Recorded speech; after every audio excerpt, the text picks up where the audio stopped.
Here's what we're marrying together. We have our base frame that we put together in our first step, and then we have our gantry that we put together in the last several steps. And what we'll just do is just pop this on, make sure it lines up on both sides. Oh, so close, almost had it. There, yep. Okay. Slide that on. Again, watch the electronics.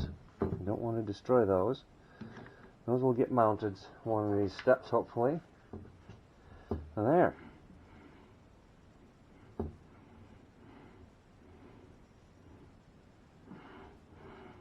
Oh, yeah. Okay. Got that done. And what's next? Well, of course. Now we get to put the feet on.